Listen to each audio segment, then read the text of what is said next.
خيمة الصيف بأبها تشبه البدر أبها، فإذا نادت أجبها فائز إن تقتربها. الحمد لله رب العالمين، وأصلي وأسلم على نبينا محمد وعلى آله وصحبه وسلم تسليما كثيرا. أما بعد، الشكر لله عز وجل ثم للإخوة في الخيمة السياحية الدعوية في أبها. دعونا نتناول هذا الموضوع الملح الذي الجميع في أمس الحاجة إليه، صغيرا وكبيرا، ذكرا وأنثى، مثقفا وجاهلا، أبا وولدا، معلما وطالبا، مربيا ومتربيا. قضية الشخصية المؤثرة، كيف يكون الإنسان مؤثر في الطرف الآخر. والنفس البشرية أحبتي إخواني، النفس البشرية ليس لها إلا أن تكون متأثرة ومؤثرة. فمثلا الطالب يريد أن يؤثر في أستاذه من أجل قضية معينة في التعليم، وكذلك العكس، الأستاذ يريد أن يؤثر في طالب من أجل شيء يريده المعلم. وهكذا في الأسرة، البنت تريد أن تؤثر في أمها، الأم تريد تؤثر في بنتها، الابن يريد شيئا من أبيه فيحتاج أن يؤثر فيه، وكذلك العكس. فقضية التأثر والتأثير هي قضية الحقيقة الجميع بأمس الحاجة إليها. سنأخذ مجموعة من المحطات حسب الوقت، وإلا هي حقيقة يعني دورة تقدم، ولعل يكون في هذا اللقاء المختصر نأخذ خلاصة ما يقدم من مثل هذه الدورة. قضية القواعد ابتداء للشخصية المؤثرة. أولى هذه القواعد التبادل في العلاقات.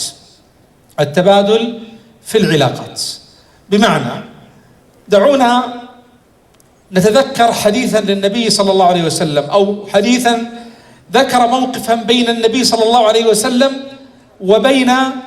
وبين إحدى بناته وهي فاطمة. يقول الحديث في معنى الحديث أن النبي صلى الله عليه وسلم كان إذا دخل عليها فاطمة قام لها وقبلها ورحب بها وأخذ بيدها وأجلسها صلى الله عليه وسلم في مكانه.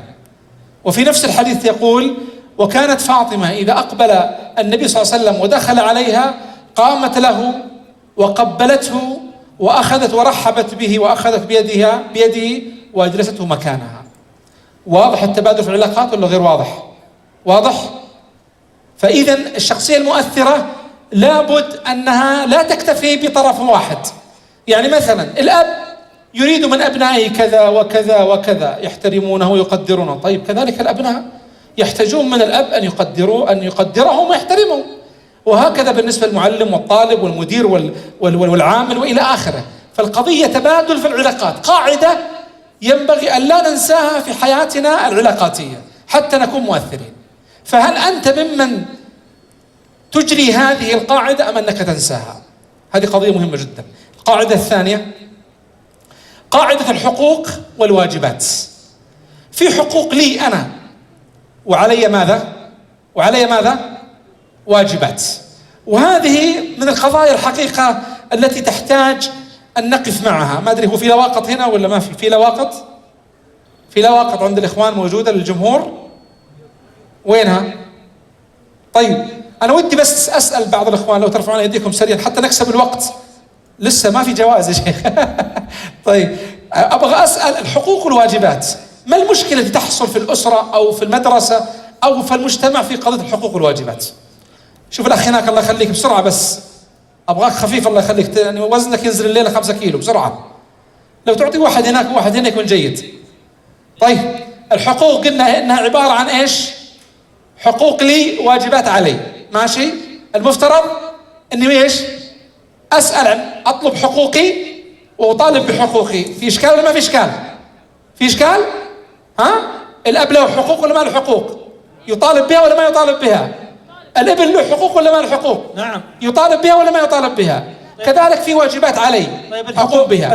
لكن عطنا الإشكالات يا شيخ. طيب الحقوق اللي بين الزوج كيف؟ ها؟ بين الزوج والزوجة. لا، أبغى عطنا إشكالات في هذه القاعدة. ها الأخ الكريم معلش، شكرا جزاك الله خير. نبغى إشكالات. عدم معرفة الحقوق يا سلام عليك، وهذه والقضية بحق.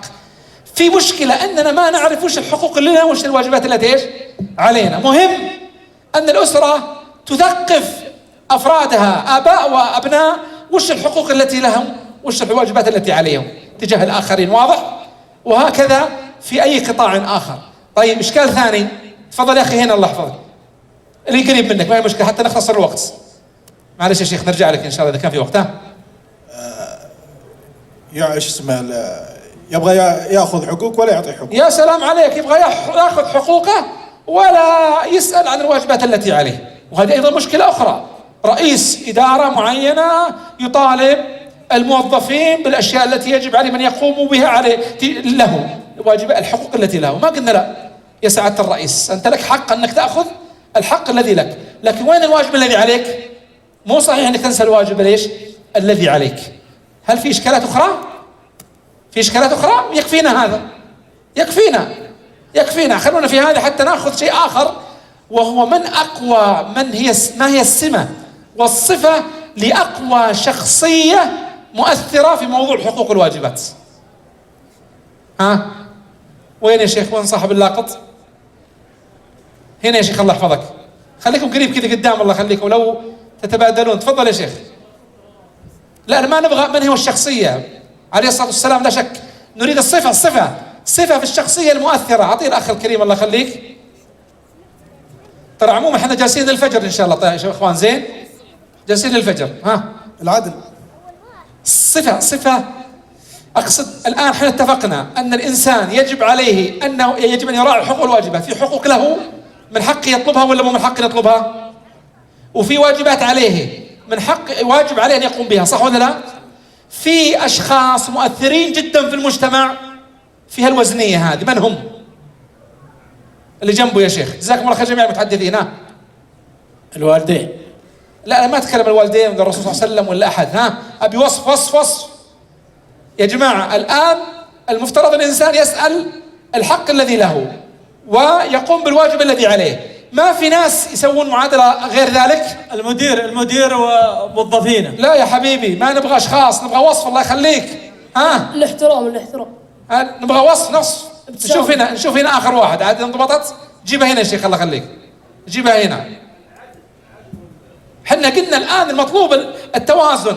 في صفة في شخصية مؤثرة تفعل أكثر من هذا. ما هو؟ تعطي أكثر مما.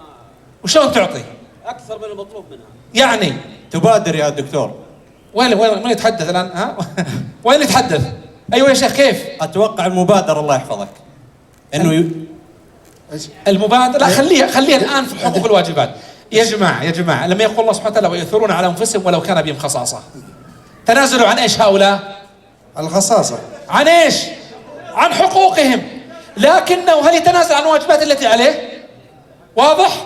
في ناس ما شاء الله شخصيات مؤثرة قوية انه مستعد يتنازل عن الحق الذي له لكنه قائم بالواجب الذي عليه. هل يجوز لنا ان نتنازل عن الواجبات التي علينا؟ هل يجوز للزوج ان يتنازل عن الواجب الذي عليه تجاه زوجته؟ لا. تجاه ابنائه؟ المعلم تجاه طلابه؟ الطالب تجاه معلمه؟ ما يجوز. الواجبات يجب ان نقوم بها، لكن في ناس يتنازلون عن حقوقهم. الاب يتنازل عن حقه اللي يجب على ابنه يقوم به لما أخطأ، لكن يقول من باب أني أنا أستصلح حاله أنا أتنازل عنه. ماشي؟ الشخص ويؤثر على أنفسه لو كان بهم خصاصة. الشخص له حق في هذا المكان، يعطي هذا المكان. مثلا اليوم كان في زحمة ما شاء الله مع الشيخ علي عبد الخالق مثلا، يمكن واحد يقول هذا تفضل أنا جاي قبلك فعلا، لكن أنت إيش؟ أنت جزاك الله خير أؤثرك على نفسي. هذا وش تنازل عن إيش؟ عن الحق الذي لي. هذا ناس مؤثرين جدا يا اخواني، مؤثرين جدا.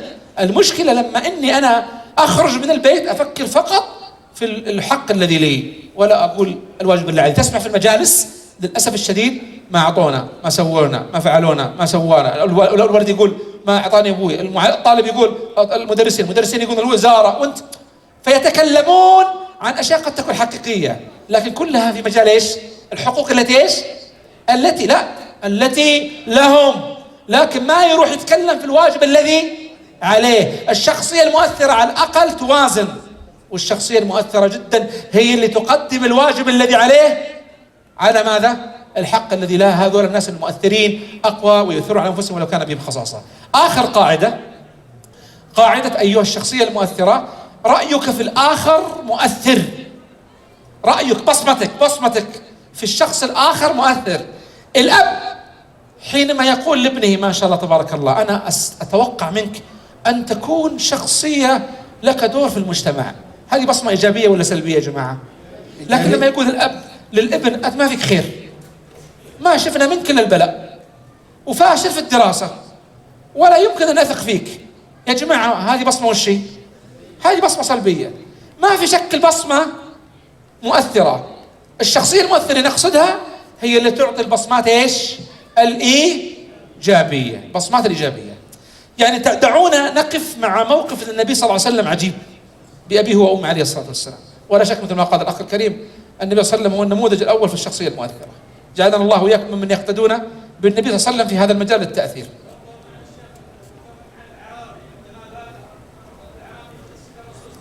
جزاك الله خير.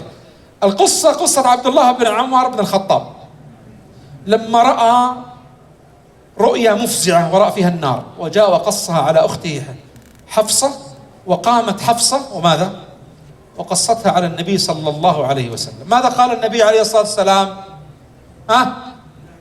أحسنت، نعم الرجل عبد الله لو كان يقوم من الليل. يقول الراوي فما نام بعدها من الليل إلا قليلا. تأثر عبد الله بن عمر ولا ما تأثر؟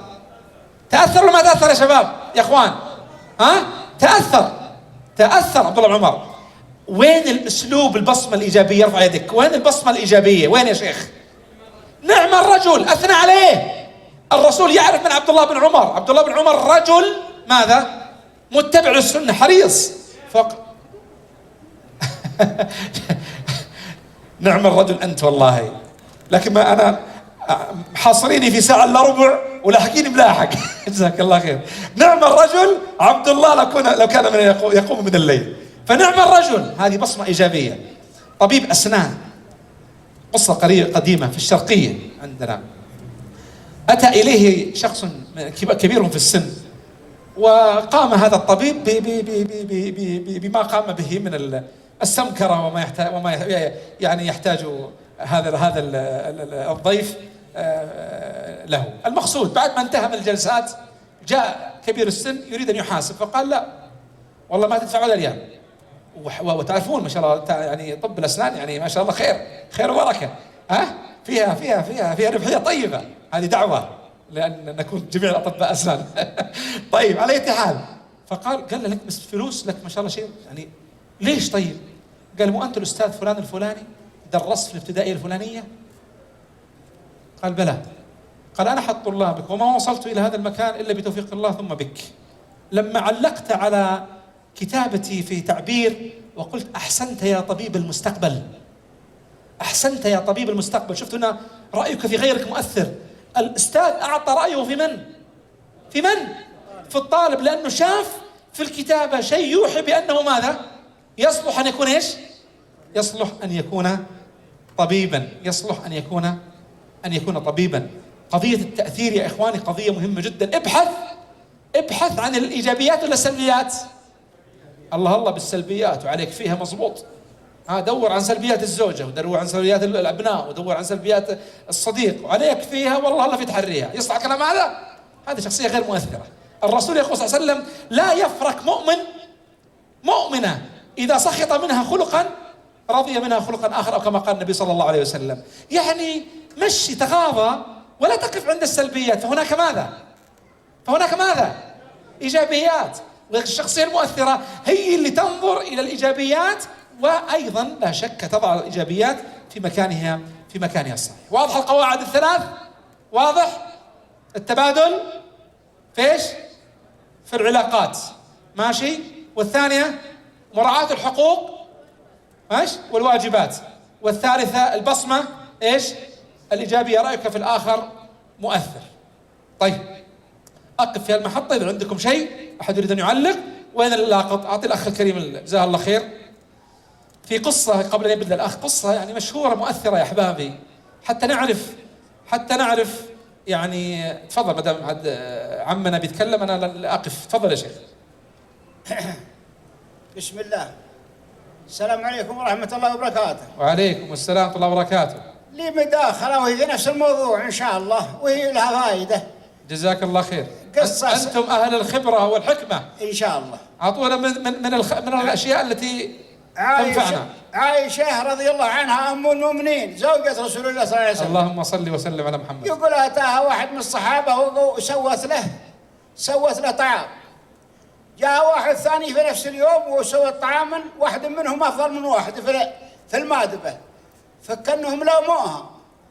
فقالت سمعت رسول الله صلى الله عليه وسلم يقول أنزلوا الناس منازلهم. قالت عائشة رضي الله عنها. الله أكبر. جزاك الله. والسلام عليكم ورحمة جزاك الله خير. لا شك الشخصية المؤثرة تراعي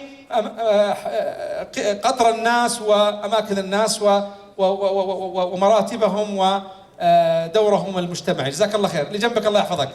عمنا اللي بجوارك تفضل يا شيخ. بسم الله الرحمن الرحيم، والصلاة والسلام على نبينا محمد وعلى آله وصحبه أجمعين. صلي وسلم على محمد. يبدو أن هناك قاعدة أساسية في التأثير في الآخرين. هو أن خلونا في قواعدنا يا شيخ. ها جميلة، هي بس قاعدة أذكرها في البداية. جزاك الله خير. هي قاعدة أساسية. زين. أن يكون الشخص مؤثرا في نفسه أولا. طيب. فإن لم يكن مؤثرا في نفسه فلن يستطيع أن يؤثر في الآخرين. سيأتي هذا إن شاء الله. استعجلت علينا حفظك ربي. الله يجزاك. جزاك الله خيرا. تسلم. بارك الله فيك. جزاك الله خير. أحسنت. هذه نقطة مهمة جدا. ترى احنا يعني هذه محطة أولى، عندنا محطة ثانية، فما ذكر الأخ سيأتي بعد قليل بإذن الله عز وجل. كلامك في محله بارك الله فيك. في قصة ذكرت في التاريخ أن شابا، وأنا ودي نقف يعني شابا كان مسجونا وأمه كانت تزوره لكنها طال سجنه فتعبت أمه، فسمع أن أمه زاد تعبها فأرسل إليها رسالة، وكانت هذه الرسالة رسالة مؤثرة، واستطاع من خلالها أنه ماذا؟ أن يؤثر في أمه. كانت الرسالة تقول: يا أماه، إن كنت تحبيني فأقيمي وليمة وادعي لها جميع الأقارب والجيران وإلى آخره، لكن لا يحضر أحد وماذا؟ إلا لا يحضر أحد وهو مصاب أو مبتلى. ففزعت الأم وذهبت تريد تنفيذ طلب ابنها، وكلما طرقت بيتا ودعت بيتا وجدت أن كل بيت ماذا؟ كل بيت فيه مبتلى. فأدركت الرسالة فهانت عليها مصيبتها، خاصة أنها وجدت بعض الأسر مصيبتهم ماذا؟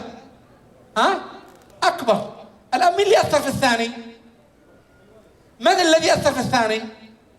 الابن أثر في الأم، الصغير أثر في الكبير، السجين أثر في الحر.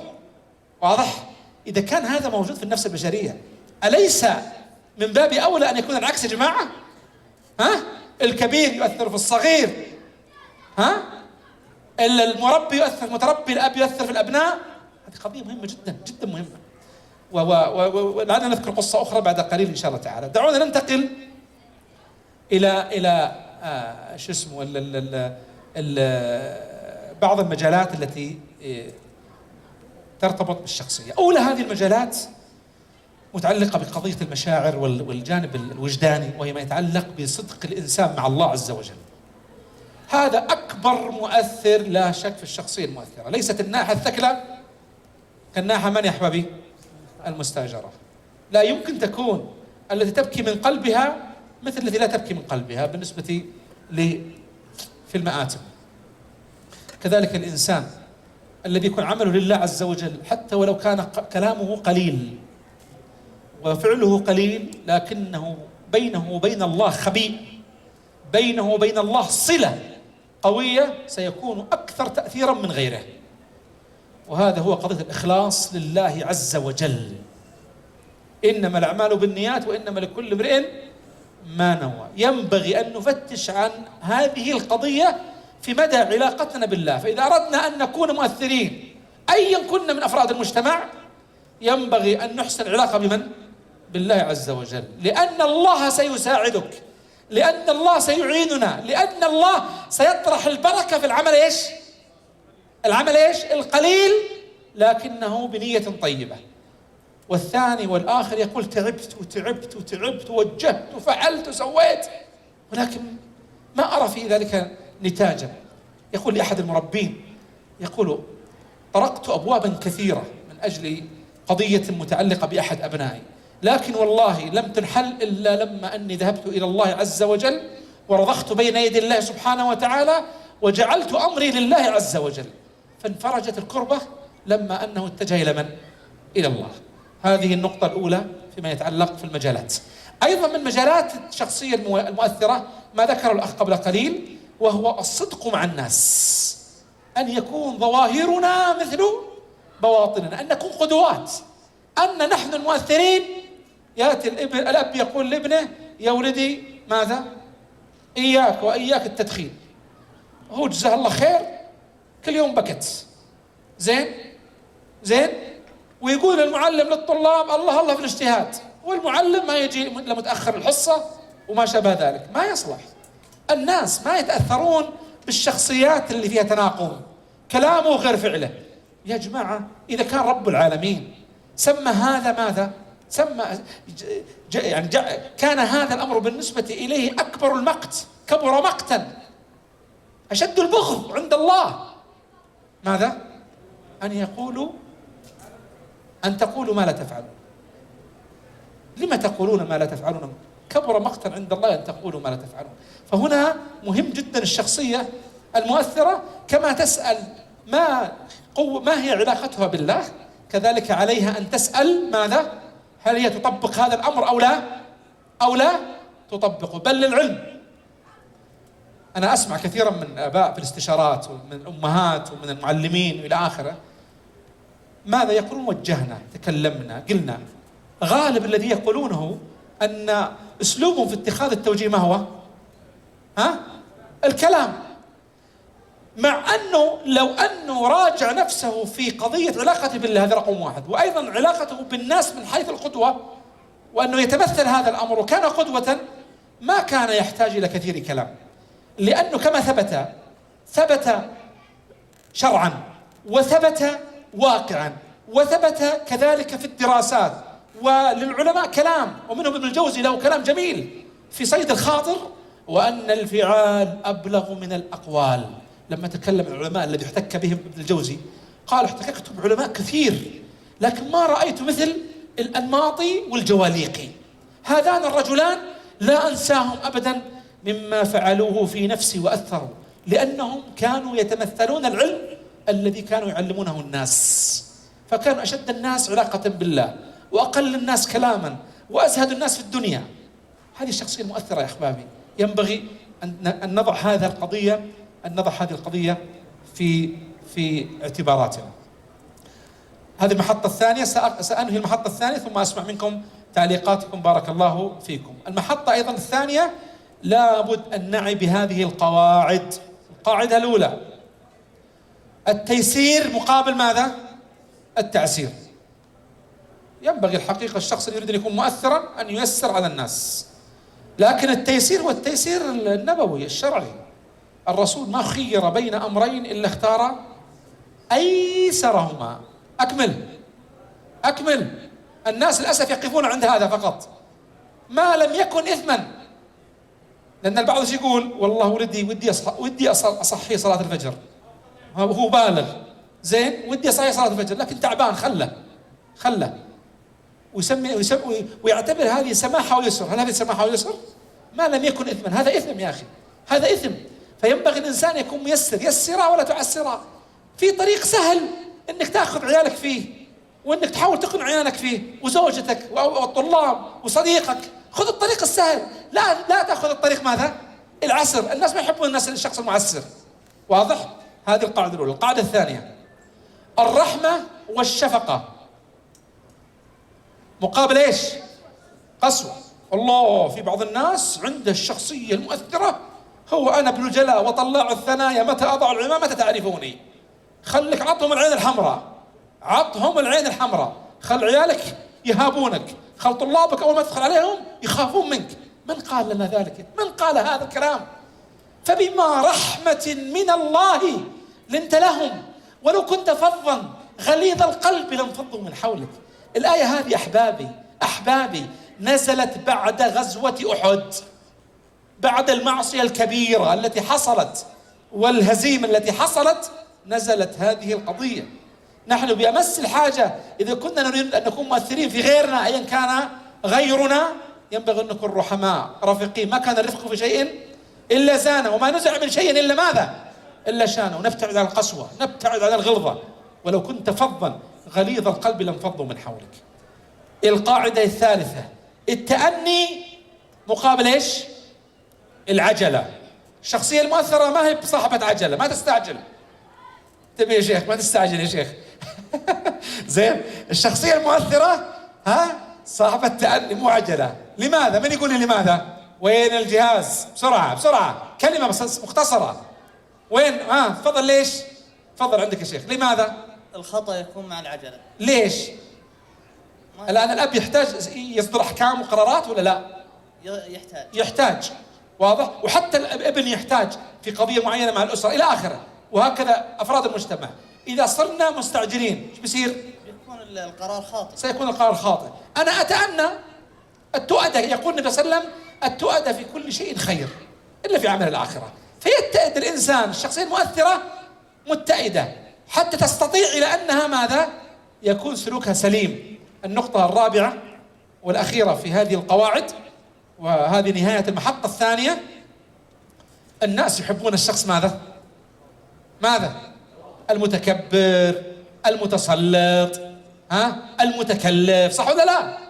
هلا بالعكس، خلهم عطهم كما قلنا، خلك حتى ما حد يتنفس، خلي الأب ما يخافون منها أبناءه.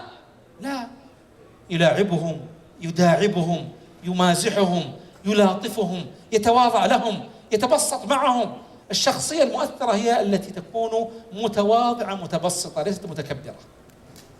طيب، بهذه النقطة نكون قد انتهينا من المحطة الثانية. أرجو أن نسمع تعليقاتكم الآن وأسئلتكم من خلال، فقط الله يخليكم احصرونا في النقاش في النقاط هذه. احنا خلصنا المحطة الأولى بالثلاث قواعد. المحطة الثانية اللي هو الإخلاص لله عز وجل، العلاقة بالله، القدوة والابتداء بالنفس، ثم مراعاة هذه القواعد التي ذكرناها. نعم، تفضلوا. أحد عنده شيء؟ ترى ما باقي شيء عندنا الوقت. بسرعة يا إخوان. وين الحوار؟ وين صار فيهم؟ تفضل يا شيخ.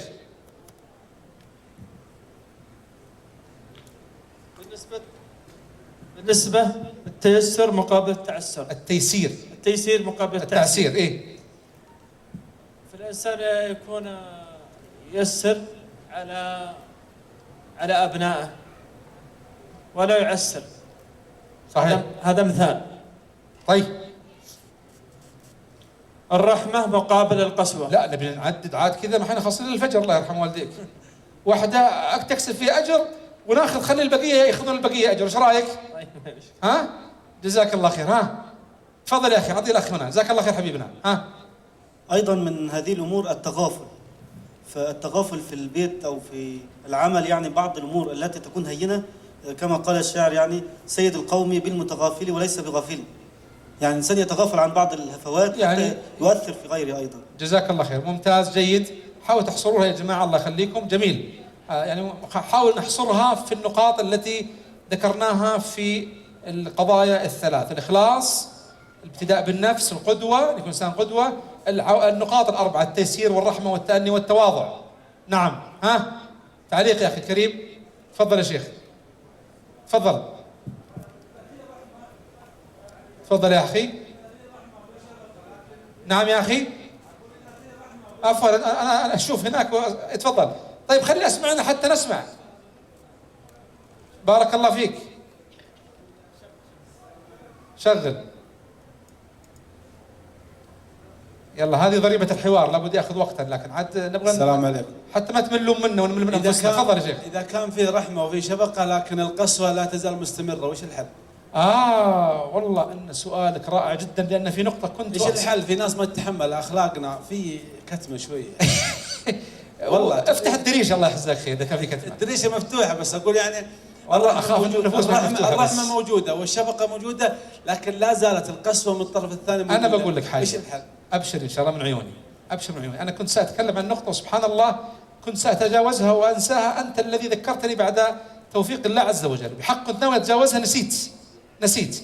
في خلطة سرية مهمة جدا في تحل إشكالية الأخ ولا علاقة بالنقاط اللي ذكرناها الآن هذه اللي بين أيديكم. الخلطة السرية، البعض من المجتمع يميل إلى اليسار، اللي وش اليسار؟ التعسير وإيش؟ والقسوة وإيش؟ والعجلة وإيش؟ في الشاشة موجودة ولا لا؟ موجودة الشاشة؟ والتكبر، يميل لهذا. هذا مشكل. لكن أيضا لما نقول نحن نتجه إلى اليمين، وهو اليمين هو الأصل، التيسير والرحمة والتأني والتواضع، ليس مقصود هذا أن لا نكون حازمين. هذه النقطة المهمة جدا اللي جزاه الله خير الأخ الكريم في سؤالي ذكرني بها. خليك معي، هذه الخلطة السرية يا جماعة. ترى لو ما طلعنا من هاللقاء إلا بالخلطة السرية والله بركة. أنا أقول لكم لأن فعلا بركة، وهي مشكلة المشاكل في الأسر، مشكلة المشاكل في المجتمع، مشكلة المشاكل في المدارس، وهو إنه أنا اللي يريد أن أؤثر في الآخرين، أتعامل مع الآخرين، ماني قادر أجمع ما بين الود والحزم، ما بين التعاطف والحزم، ما بين الرحمة والحزم، ما بين التسير والحزم. الخلطة السرية تقول لك اجمع بين الاثنين، خل شخصيتك ودودة حازمة في آن واحد. شلون؟ أنا بقول لكم، احنا ذكرنا في أول لقائنا قصة من؟ الرسول صلى الله عليه وسلم مع فاطمة. الموقف اللي حصل ود ولا حزم؟ ود. طيب نفسه النبي صلى الله عليه وسلم كان يقول لو أن فاطمة بنت محمد سرقت لقطعت يدها. هذا ماذا؟ حزم. فالخلطة السرية أن تجمع بين الود والحزم. اللي بيميل إلى الود وينسى الحزم ايش بيطلع؟ ايش يطلع النتيجة؟ ايش بيطلع؟ أكيد سلبية. وشو؟ ضعف وتساهل. أحسنت. واللي بيميل إلى الحزم دون الود ايش بيطلع؟ قسوة وشدة وغلظة. وكلا طرفي قصد الأمور ماذا؟ ذميم. فلذلك عليكم بالخلطة السرية. بس هنا في مشكلة ترى. هذه من المواقف المضحكة في أحد الاستشارات، لكن أقول لكم بعد شوي. الله يخليك معليش يا شيخ لأن وقتي ضيق جدا وأنا معك بإذن الله عز وجل. لا إله إلا الله. هنا قضية يتفق الأب مع الابن مع الزوجة. شو يقول؟ أنت عليك اللين وأنا علي الشدة والضبط. خلاص اتفقنا. مدير المدرسة مع الوكيل يقول أنا علي الضبط والشدة وأنت عليك ارخي، أنت ارفع وأنا أكبس، أنت ما أدري وش وأنا الآخرة. هل هذا يصلح؟ لا يصلح أبدا. ينبغي أن تكون الأم ودودة حازمة على طبيعة المرأة، ويكون الأب ودود وحازم على طبيعة الرجل. ينبغي أن يكون المدير ودود وحازم على طبيعة المدير، على طبيعته هو، وكذلك الوكيل. هذا ينبغي أن تكون صفة لازمة. مشكلتنا هو الانحياز لطرف دون طرف. اتصلت بي إحدى الأخوات في إحدى الاستشارات الهاتفية، فقالت أنه أبنائنا ما يسمعون لنا، حقيقة خرجوا عن إطار سيطرتنا ومتألمة وإلى آخره. طيب حقيقة من الجوانب النفسية والتربوية، إذا جاك سؤال أو علمت أو سمعت شيء من هذا القبيل، اسأل سؤالا واحدا، قل لهم كيف طريقة تعاملكم مع الأبناء. خذ هذا من قول الله عز وجل في بما رحمة من الله لنت لهم ولو كنت فظا غليظ القلب قال الله ماذا؟ لانفضوا. مين اللي ينفض؟ مين ينفضون من مين؟ لا في الآية الصحابة ينفضون من الرسول. أجل كيف أبنائنا ينفضون منا إذا كنا أفضل؟ كيف تعامل؟ فقلت كيف تعاملكم؟ أنا أقول لكم بالاضطراد 100% في كل الاستشارات لما أسأل هذا السؤال يطلع لنا أن هناك قسوة في التعامل. قالت هذه الأم أبوهم الحقيقة مراعيهم جدا ويحبون جدا ومتعاطف جدا معهم. أنا قلت لما قالت لي هذا الكلام قلت خربت الخلطة. لكن بعدما كملت كلامها انكشف السر، وإذا عرف السبب بطل العجب. قالت إلا أنني أنا قاسية عليهم. فصارت الأم هي القاسية والأب هو الودود، وهذه مشكلة طامة كبرى، يعني طامة كبرى أكبر من الطامة الأخرى. فلذلك الخلطة السرية أن نجمع بين الود وإيش والحزم. خليك ودود حازم. يعني يا أخي الكريم، يعني أنا أذكر أحد الطلاب لي علاقة حميمية جدا في الجامعة، رسب عندي رسب وبقيت العلاقة الحميمية، شكرا لك يا دكتور وإلى آخره، ومعنا في نشاط الجامعة وما في إشكالية. ليش من يقول في السر؟ لو لم نكن معهم بعلاقة إيجابية، معلش حبيبي، لو لم يكن معهم بعلاقة إيجابية ماذا سيحصل؟ سيزعل مني ويكشر ويتضايق ويقول هذا رسبني وإلى آخره. بالعكس، عكس عادي جدا، عادي. أنا لأنه ولدي وأنا عطوف عليه بنجحه، لأنه شخص أنا لي علاقة فيه أبى أخليه ينجح، لا بكون حازم معه. كما رسول الله قال لو أن فاطمة بنت محمد سرقت لقطعت يده. بالعكس، الطلاب، الأبناء، الزوجة، الشخص الآخر لما يعرفون أنك حازم، في نفس الوقت عطوف، مهتم فيهم، لطيف معهم، قريب منهم، والله تسحرهم. إنك لن تسع الناس بمالك، ولكن تسعهم بحسن ماذا؟ بحسن إيش؟ خلقك. فإذا كان هذا الخلق مرتبط بالحزم، أنعم وأكرم بالتأثير، أنعم وأكرم بالتأثير. طيب، ننتقل إلى المحطة الثالثة، وأظن سأجعلها الأخيرة، لا حاجة للمحطة الرابعة. هذه المحطة الثالثة مرتبطة بالجانب السلوكي العملي. أول قضية للشخصية المؤثرة أحبابي أن يكون سلوكك اللغوي إيش فيه؟ رائع وممتاز، وكلماتك طيبة. هنا يتكلم عن قضية الألفاظ، استخدام الألفاظ. استخدم ألفاظ طيبة في التعامل مع الآخرين حتى تكون شخصية مؤثرة. يعني الآن بالله عليكم لما نجي لما نجي إلى محطة بنزين وتتابعوا هذا المشهد، تجي سيارات تقف وتعبي بنزين، الناس شباب غير شباب إلى آخره، ما العبارات اللي نسمعها من السائقي السيارات للذين يعبون بنزين؟ ما العبارات؟ بسرعة اذكروا العبارات بسرعة. ها كيف؟ لا عطني عبارات، كل العبارات لا تصف لي اياها، كل العبارات ايش؟ ها سرعة. ها عبي، فل، ها ما سمعنا عبارات، كل سمعنا عبارات أوامر. يا أخي ما قل لو جاء واحد قال السلام عليكم، ايش رايكم في هذا الكلام؟ سلوك لغوي جميل ولا لا؟ بارك الله فيك، عبي، مثل عبي. لو سمحت، لو تكرمت، كلمة ما تأخذ مننا ثانيتين وهي سلوك لغوي. لو تكرمت والله تؤثر حتى بالكافر. عبي، فل، ايش عبي فل؟ وش الجالسين ذولا؟ زين، لو سمحت، سلام، تأتي النقطة الثانية هنا ايش؟ السلوك، السيمة والهيئة. أن تكون ماذا؟ تكون ايش؟ مبتسما بالطرف الآخر، بشوشا طلق الوجه، ولو أن تلقى أخاك بوجه طلق، والتبسمك في وجه أخيك صدقة.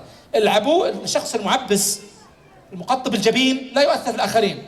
الشخص اللي يستخدم كلمات جافة لا يؤثر في الآخرين، ولو كنت فظا، هذا الفظ لا يؤثر في الآخرين. فلنكن سلوكياتنا اللغوية وسلوكياتنا الهيئة والسيمة سلوكيات إيجابية طيبة. رقم 3 ذكرناها سابقا، وما يتعلق بالرفق. شخص طبيعة التعامل مع الناس، إذا تعامل مع المسلم وتعامل مع الكافر، إذا تعامل مع الكبير وتعامل مع الصغير، إذا تعامل مع المريض وتعامل مع الصاحي، إذا تعامل مع المثقف وتعامل مع الجاهل، إذا تعامل مع العالم وتعامل مع الجاهل، يتعامل برفق. ما كان الرفق في شيء إلا زانه، وما نزع من شيء إلا شانه. هذا مغناطيس العلاقات.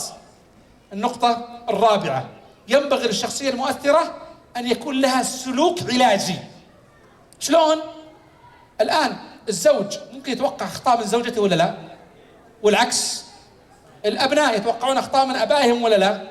والعكس. وهكذا الطلاب والمعلمين إلى آخره. طيب الأخطاء واردة، إيش بسوي؟ صفعة في الوجه، صح ولا لا؟ قفلة في الغرفة، صح ولا لا؟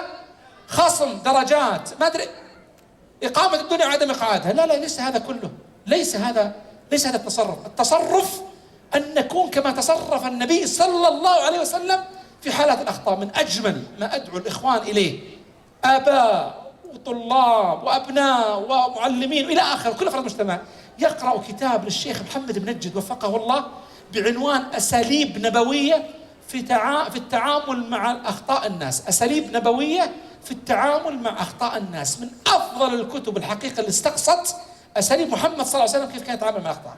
خذوا هذا الموقف للنبي صلى الله عليه وسلم، والله موقف مدهش، ومواقف النبي صلى الله عليه وسلم كلها مدهشة. لكن حتى نعرف يا جماعة كيف يعني بعض الإخوان لو علم أن ولده يشرب دخان خلاه ورقة A4، خلاه ورقة A4 الله يعينه، ويمكن يكون جالس في السودة هناك مع الشلة التعبانة لأنه قال له مع السلامة. ربما يكون بعض الناس عندهم هذا التصرف. اسمع هذه القصة العجيبة. هذا الشخص اسمه حمار كان يضحك النبي صلى الله عليه وسلم، لكن كان مبتلى بإيش؟ بشرب الخمر، فكان يؤتى به ويجلد. ذات مرة أتي به ويجلد، فقال أحد الصحابة لعنه الله ما أكثر ما يؤتى به. الحين هذه بصمة إيجابية ولا سلبية؟ ها؟ سلبية. تصور الآن يقام عليه الحد ويسمع واحد يقول له ما أكثر ما يؤتى به. يا أخي ما يساعد هذا الكلام على التصحيح، صح ولا لا؟ شوف ماذا قال النبي بأبيه وأمه عليه الصلاة والسلام في هذا الموقف صلى الله عليه وسلم. يا إخواني والله شيء عجب، وأنا أول من يعني أقول لنفسي ونخاطب إخواني أن يضعوا أنفسهم في هذا المكان. قال لا تعينوا الشيطان على أخيكم. شوف قال أول شيء لا تعينوا الشيطان، سدوا باب الشيطان ليس من المصلحة. ثم سمى أخيكم. إني لا أعلم إلا أنه يحب الله ورسوله. يا إلهي يا إلهي يا الله، طيب وهل طردناه وراح للسودة؟ وهل خليناه ورقة A4؟ وهل لقيناه فاشل ولا شوف وجهك؟ وهل وين راحوا؟ لأن السلوك العلاجي ينبغي أن يكون بطريقة محمد صلى الله عليه وسلم مؤثرة، ليس بطريقة الأمزجة، العنف، الإيذاء الأسري. والله يا جماعة شيء ترى موجود، ترى شيء مخيف تأتينا اتصالات والله مخيفة من قضايا ما يتعرض له بعض الأبناء من أبائهم، ما يتعرض بعض الزوجات من زوجاتهم، من أزواجهم، شيء مهول. بعض المعلمين بعض الطلاب من معلميهم، وهكذا.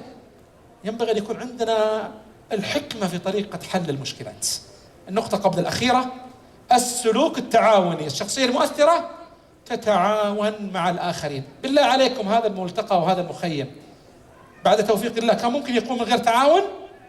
طيب لو جلس الإخوان المسؤولين عن المخيم جلسوا في بيوتهم أو في مكتب التعاوني حقهم وبالتليفون، يلا ها وش سويت؟ يلا وش سويت؟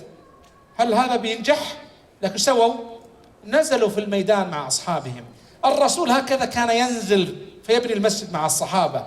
الرسول صلى الله عليه وسلم كان يدخل وأبو بكر وعمر وعثمان وأبو بكر، ويخرج أبو بكر وعمر، يسافر مع الصحابة يجالسهم عليه الصلاة والسلام. وهكذا ينبغي الشخصية المؤثرة أن تجالس الآخرين.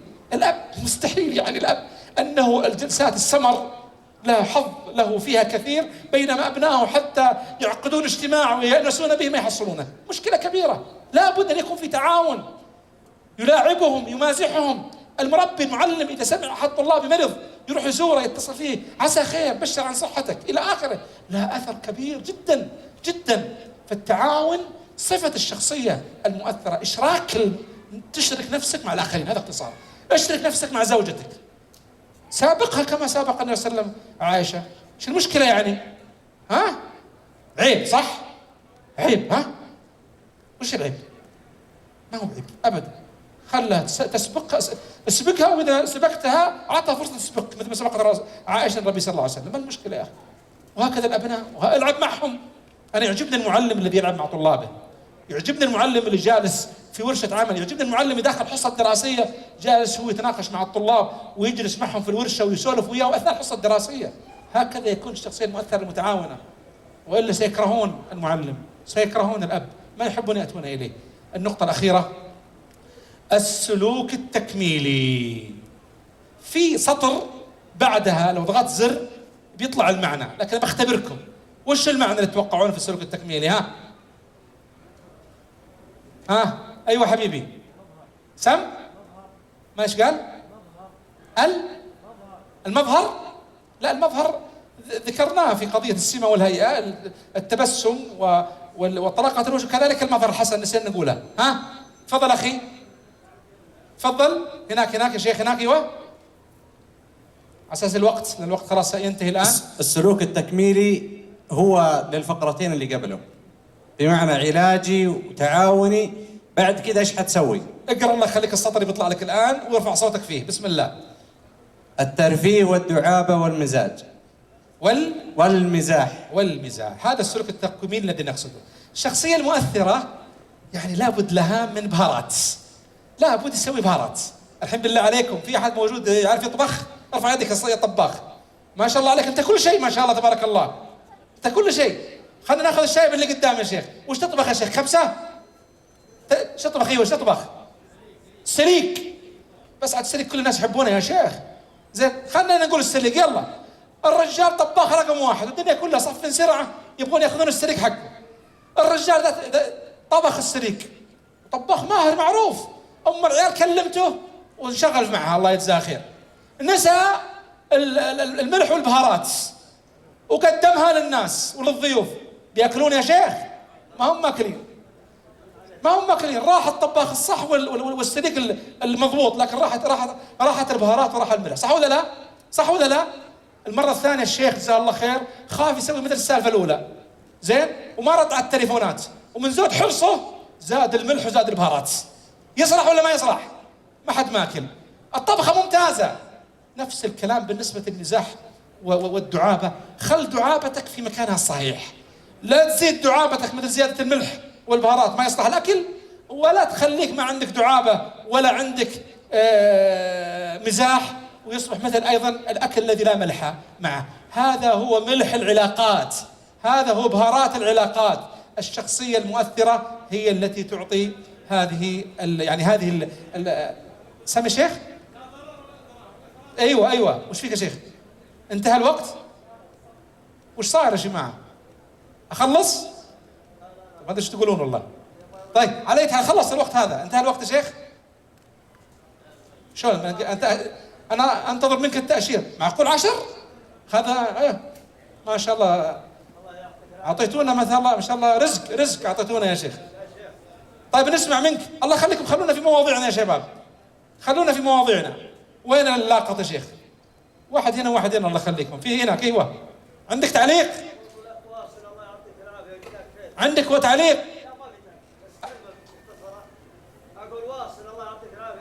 نسمعك يا شيء، ترى خارج نطاق الموضوع، خلني بعيد تراني. أواصل. الله يجزاك. واصل، هذا حق البريد، الله يجزاك خير. طيب ممتاز، أواصل ممتاز. بيض الله وجهك. زين أجل نقعد الفجر، ما عندنا إشكالية يا شيخ. زين واصل زكى، هذا تحفيز. الحين هذا بصمته ايش يا جماعة؟ إيجابية. حفزني، أنا تغيرت الحين مشاعري. الحين شعرت الحين أني أنا ما شاء الله تبارك الله، جزاك الله خير. بيض الله وجهك. أحد عنده تعليق؟ هذه المحطة الثانية. لا معلش شباب، وقف. لا أبغى أسمع أصوات جديدة. ها معلش غيره. أسئلة. طيب تفضل يا شيخ. أعطيه الأخ الكريم، أعطيه هنا بسرعة. أعطي بسرعة الأخ الكريم. حنا البصمة عفوا أي محطة حنا الآن؟ أي محطة؟ الثالثة. ذكرنا فيه إيش؟ السلوك اللغوي، السلوك السمة والهيئة الابتسامة وطلقة الوجه والهندام والرفق، والسلوك العلاجي، السلوك التعاوني والبهارات. سمع يا شيخ. في موقف بس حصل لي مع أحد أبنائي. يا سلام، نبغى يا جماعة خلونا نختم. نعم. خلونا نختم. اتركوا المحطة الرابعة. أبى أقفل الله يخليكم. ما نبغى محطة رابعة. أبغى أسمع من مواقفكم جزاكم الله خير، ومن تجاربكم، وحتى نستطيع نستفيد منكم ويستفيد الإخوان. تفضل يا شيخ. وصار في اختلاف بيني وبين زوجتي يعني في التصرف أيوه في هذا الموضوع. عندي أحد أبنائي عمره 9 سنوات. الله يصلح لنا ولك. يقول إن شاء الله. فشرحت لهم عن الصلاة وعن حديث الرسول صلى الله عليه وسلم: أمرهم بالصلاة ل7 واضربهم عليها ل10. أحسنت. وقلت نتفق على هذا الحديث أن نطبق هذا الحديث بإذن الله. يا سلام. فالرجال استغل الفرصة، في بعض الأحيان يقول لا ما بصلي باقي ما أصلي. الرجال اللي هو الولد. أي عبد الله. والله إنك أحسنت سميته الرجال. أي والله أنه وصف جميل ورائع. فقال يسمونه الورع ولا يسميه بعض الأحيان الولد ولا فرق. الرجال أيوة. بعض الأحيان أنا وأخوه الكبير نقول يلا نمشي نصلي، يقول لا ما بصلي باقي ما وصلت 10. فتقول أمه تستاهل، ليش تشرح له الحديث وليش تعلم بهذه الاشياء والمفروض تجبره يدخل معك المسجد، فقلت لا، انا اتفقت مع هذا. فالى الان ما ادري التصرف السليم. استخدم التعزيز يا اخي الكريم، مع التعزيز الشيء الذي يحبه استخدم معه، ثق تماما سيتعدل باذن الله. هو صحيح لو الزوجه من حرصها الله يجزاها خير اخطات في تفصيل الموضوع للطفل، ما له حاجه، ما له حاجه ان تقول.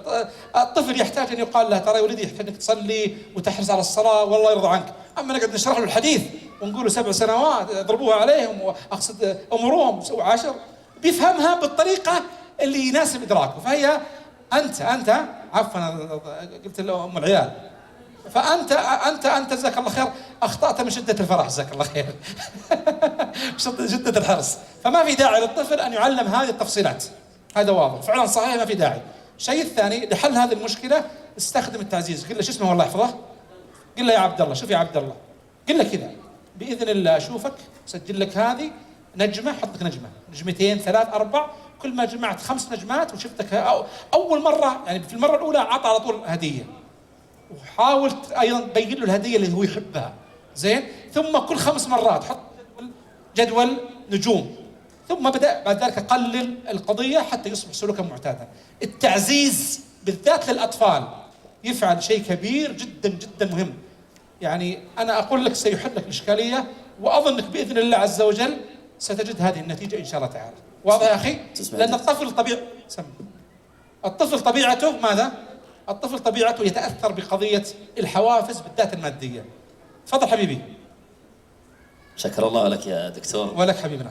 وحقيقه مستانسين جدا والله في وجودك. غفر الله لي ولك. بالنسبه يا دكتور، اعتقد انا اعتقادي الشخصي ان اكثر الناس يعني عندما يحرصون على تربيه ابنائهم هي من منطلقات الترهيب، يعني الخوف من الله عز وجل. لما يستعرض الانسان قول الله سبحانه وتعالى: يا ايها الذين امنوا قوا انفسكم واهليكم نارا وقودها الناس والحجاره، اعدت الكافرين. قيل انها في التربيه، احيانا تربيه الابناء. بودي يا دكتور، وهذا سؤال، قوا انفسكم واهليكم نارا وقودها الناس اعدت عليها ملائكه غلاظ شداد الى اخره. سوره البقره. لا هذه سوره التحريم ولا تحريم؟ اي نعم. طيب الشاهد يعني او المستفاد من الايه ان ما نجده احيانا من غلظه بعض الاباء والامهات هو الخوف من عقاب الله عز وجل، وانه يوم من الايام يمسك هذا الابن او البنت بتلابيب ابائهم ويكونون السبب في اقحامهم الى النار. فما هي الحدود التي يشعر الانسان فيها بطمأنينة من عذاب الله عز وجل؟ فمثلا الصلاة هي المشكلة الآن بين الآباء وأبنائهم. حقيقة تجد الأب أحيانا إذا وجد ابنه بعد أن يعني أيقظه يجد الأب أنه يعني قد عاد إلى فراشه مرة أخرى، وهذه كارثة عند الآباء، فيضطر أنه ربما يضربه ضرب شديد مبرح خوفا من الله عز وجل، خوفا من الله. فبودي يا دكتور إذا كان هناك منطلقات أو توضيح للناس ما هي الحدود التي يكون الإعذار إلى الله سبحانه وتعالى فيها. طيب أرجو أن يكون السؤال واضح. جزاك الله خير، لعله أن يكون واضحا ولعل أن يعني نعطي ما يعني ممكن أن يكون مفيدا. أرجو أن الله عز وجل يعينني على ذلك. على أي حال أنا ودي أن أقول شيء يا إخواني، يعني لو نقف عند المشكلات وبعض يعني ما نعانيه سنتعب جدا جدا جدا من يعني ما يرد، وما نقف كل منا عنده من هذه في بيوتهم الله يعني به عليم، قل أو كثر. أردت في هذا من الخطأ الكبير أن نجعل قضية مثلا الصلاة بس أو قضية الفلانية المشكلة المعينة هي الذي عليها الكلام. التربية يا أحبابي منظومة متكاملة. إذا حنا قصرنا في التربية في منظومتها سنعاني في حل المشكلات. واضح كيف؟ واضح؟ سنعاني من حل المشكلات. يقول أبشر، يقول خليك معي 3 دوائر مهمة جدا: الدائرة البنائية أو النمائية والدائرة الوقائية والدائرة العلاجية. للأسف الشديد مشاريعنا في بيوتنا في مجتمعاتنا تقوم على دائرة علاجية، وربما لا نحسن حتى العلاج، ننتظر المشكلة تأتي ثم نقول نبغى نعالجها، وهذا خطأ كبير. المفروض التربية أن تنطلق من الدائرة الأولى اللي هي الدائرة البنائية. يقول الله عز وجل: والذين آمنوا واتبعتهم ذريتهم بإيمان ألحقنا بهم ذريتهم وما ألتناهم من عملهم من شيء كل امرئ بما كسب رهين. لو أمكننا واجب علينا أننا نسلك طريق البناء الإيماني والبناء التربوي. أين المشاريع البنائية في أسرنا؟ سؤال كبير. أين المشاريع البنائية في أسرنا؟ يعني مثل هذا الملتقى مشروع بنائي، ويدخل ضمنه قضايا وقائية، ويدخل ضمنه قضايا علاجية، لكن ليس هو كله علاجي، صح ولا لا؟ فلا بد أن نغير المعادلة، نجعل دائرة البناية أكبر ولا أضيق؟ أكبر. ثم إذا اهتممنا بهذه الدائرة، صدقوني سنحتاج إلى الدائرة الوقائية بصورة ماذا؟ أقل، وسنحتاج من باب أولى إلى الدائرة العلاجية بصورة أقل وأقل. لكن لو نسينا الدائرة البنائية وصرنا نتفرج، وللأسف الشديد جبنا لأبنائنا وأسرنا ما يمكن يخالف قيمنا ويخالف التربية، وعندئذ نقول أوه اكتشفت ولدي داخل على مواقع إباحية، أوه له علاقات، أوه ما يقوم يصلي. يا حبايبي، دلت الدراسات أن التقنية الحديثة والعلم الجديد أشغلت حتى عن الصلاة. في دراسة عن القناة الفضائية على 1000 طالبة جامعية في جامعة القاهرة، أثر سنة واحدة 43% تركوا الصلاة. يا جماعة أنا شفت بعض الإخوان، شفت بعض الشباب كان في الصف الأول ثم بدأ يتراخى ثم ترك المسجد، يحدثني يقول والله من أن دخل الدش في البيت وأصبحنا نتابع هذه الفيديو كليب وإلى أمثاله، صرنا ما نستطيع. في البداية نحاول نجاهد، ثم نتثاقل، ثم نترك. فإذا كان يا جماعة يعني متى يبلغ البنيان تمامه؟ إذا كنت تبنيه وغيرك يهدم. إذا كنت احنا نهدم، احنا اللي جايبين هالأشياء لأبنائنا ولا نريد، جايبين ما اخترنا لهم أصدقاء الطيبين والمحاضر الطيبة، ويجي يقول بعدين نبغى يقوم يصلي. تأتيني أشياء ما أقول له ما في علاج، ما في دواء، ما في شراب، ما في حبوب في الصيدليات تروحين تاخذينها يا أمي يا أختي ولا يا أخي الأب وتأخذونها وتحل المشكلة. هذه المشكلة ابتداء من داخل الأسرة، ينبغي تراجعون منظومة الأسرة. ثم تأتي الآية اللي قال الأخ: قوا أنفسكم وأهليكم نارا، الوقاية. ثم تأتي قضية العلاج. في مقالة جميلة للدكتور خالد المنيف عنوانها في بيتنا قانون. أنا أدعو الحقيقة إلى قراءة هذه المقالة. هي تتكلم عن قضية إيجاد قوانين في البيت، وهذه قضية أنا أرى أنه قد فعلا وصف واقع أسرنا اليوم، أن أسرنا لا تعيش في قوانين، والقوانين هي تدل على الود والحزم، على الحزم، ولذلك ارتخت الأمور. لكن لما نربيهم على الود والحزم من وقت مبكر، ومنها إيجاد قوانين. وأدعو كذلك إلى قراءة سلسلة التربية الرشيدة للأستاذ الدكتور عبد الكريم بكار، وبالذات الأجزاء الثلاثة الأولى، الأول والثاني والثالث. الأول في إرشاد الأسرة، توجيه الأسرة، والثاني في قواعد في تربية الأبناء 10 قواعد، والثالث في التواصل الأسري. حقيقة جديرة بالقراءة من الزوج والزوجة حتى يستطيعوا أن يحاولوا يعقدوا اجتماعات طارئة لمحاولة إعادة ترتيب أوضاع البيت. المشكلة مرة كنت في مسجد ألقيت كلمة تربوية، فمسكني شايب فقال لي: أنا ولدي راح خلاص، يعني يقصد الشاب مراهق، وولدي الآن الصغير ماذا أفعل فيه؟ أنا ما أعرفه. واحد قال لي موجود، قال لي: ترى المشكلة فيه، ولدها الشاب المراهق ضاع بسببه. فلما قال لي هذا الكلام قلت له: يا عم حتى لا يضيع ولدك الثاني مثل ما ضاع ولدك الأول، انتبه لولدك الثاني الله يعطيك العافية، وتعامل معه بطريقة سليمة وما شابه ذلك وإلى آخره. كان قاسيا على ولده الأول. وأيضا لا تيأس أن ولدك الأول تحاول بإذن الله أن تسترجعه. يعني بعض الأحيان نحن الذين يعني نكون نجني، نحن نكون سبب في عدم صلاة أبنائنا. طيب احنا نصلي وفي المسجد، مو شرط أن نصلي في المسجد أن يكون أبنائنا يصلون.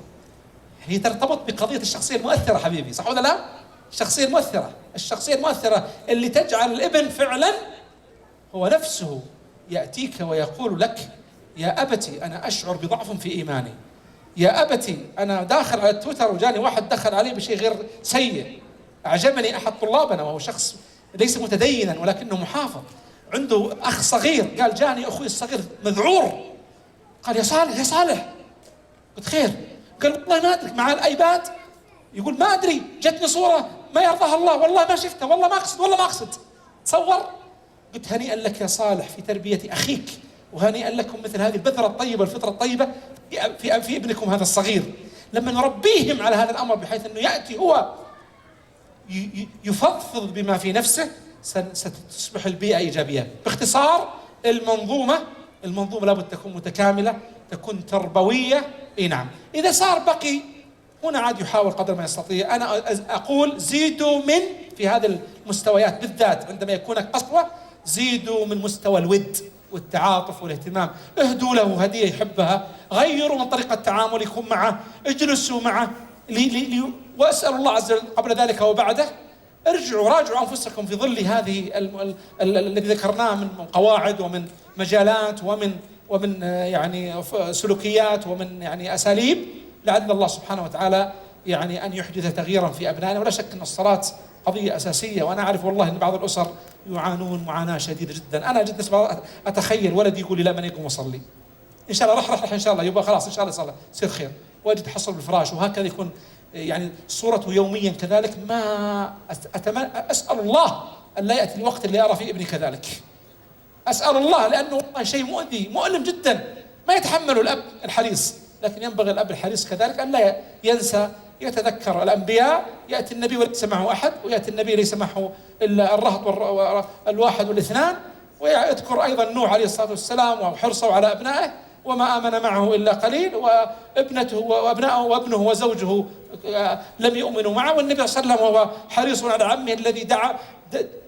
أعانه على الدعوة مات وهو كافر، لم يستجب لرغبة النبي صلى الله عليه وسلم في الدعوة. هذا أمر إذا قمنا بالأسباب فالأمر قد يعني بيد الله سبحانه وتعالى من قبل ومن بعد. إذا كنا نحن مقصرون هذا الذي نحن نخشاه، نحتاج أن نراجع أنفسنا ونراجع أساليبنا، لعل الله سبحانه وتعالى أن يحدث بعد عسر يسرا. هذا والله تعالى أعلم، والحمد لله رب العالمين، ونصلي ونسلم على نبينا محمد وعلى آله وصحبه وسلم أجمعين، وجزاكم الله خيرا. خيمة الصيف بأبها تشبه البدر أبها، فإذا نادت أجبها، فائز إن تقتربها. خيمة الصيف بأبها فيها تحلو السياحة، فيها للمرء راحة، فيها تحلو السياحة، فيها للمرء راحة. إنها خير استراحة تكسب القلب انشراحا، إنها خير استراحة.